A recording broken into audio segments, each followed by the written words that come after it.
Welcome to Morning Message for May the 4th.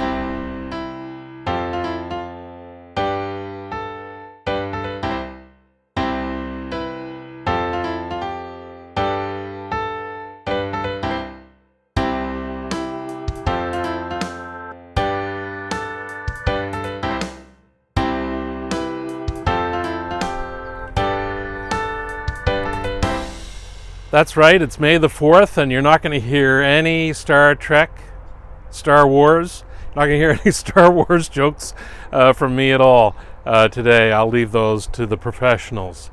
So no jokes about Star Wars or Star Trek or SpaceX or anything like that. Instead, I want to talk a little bit about beer. I have this thing that I do when I travel. Now, I don't travel very often, but when I do, in the evening, I might go down to the hotel bar or whatever's nearby, and I'll always ask for the beer that's brewed closest to where I ever happen to be. Now, if that's on tap, that's great. If it's in a bottle, I'll take that. But I just want to have the beer that they offer that's made the closest to where we happen to be at that moment.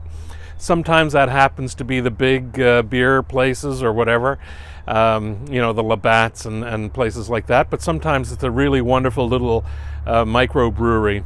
I was in Kitchener-Waterloo once in a bar, and I asked for the beer that was brewed closest to where we were, and it ended up to be fairly controversial.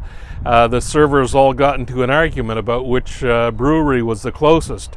There was one that might be 15 blocks in that direction.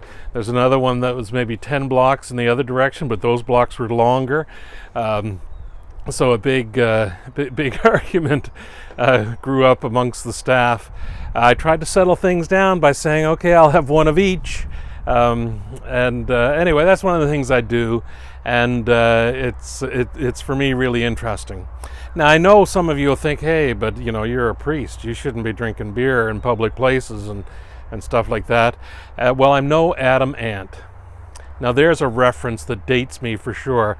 Adam Ant had a song. I'm not sure if he was a rock singer or a new wave singer or a rockabilly or punk. I don't know what he was. He's from England, Adam Ant.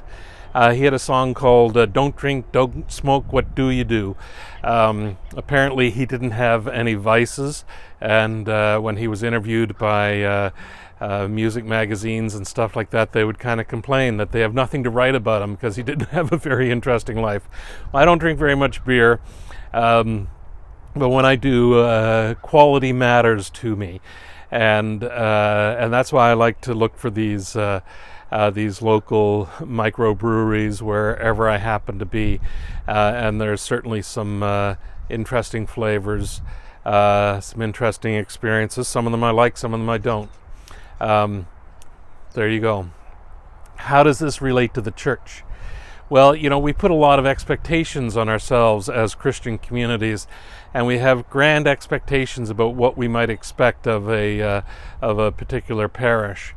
But I think that the thinking in the church is changing, that what we should do is offer the best of what we can with our local ingredients. That's a wonderful thing about microbreweries, is they very often are buying from local farmers or whatever it is that they need. If blueberries are prevalent in the area, then they're going to have a blueberry flavored beer.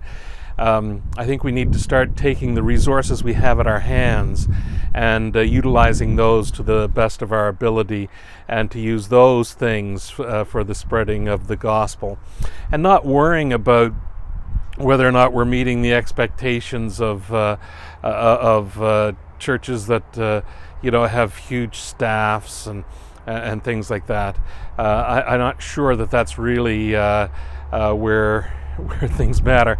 We could have a watered down version of our faith that meets the needs of a grand number of people, I suppose, or we could take what's unique those local ingredients that we have as a church, the skills and abilities of the people that are present, and build on those things to not only spread the gospel in terms of telling people about it, but spread the gospel in terms of doing it. And that's what is really going to convince people that they see us actually living the things that we're saying, that kind of integrity, the kind of integrity that Jesus has when he says to John's disciples, they come to investigate whether or not Jesus is really the Messiah, and Jesus responds to the disciples of John the Baptist by saying, "Go and tell John what you hear and what you see." In other words, what I'm saying and what I'm doing match. That's the kind of integrity that we can have, rather than trying to be something that we're not. Just take those skills, those abilities, those resources that we have in our local community and do the best that we possibly can to be the church in that place. God bless. Amen.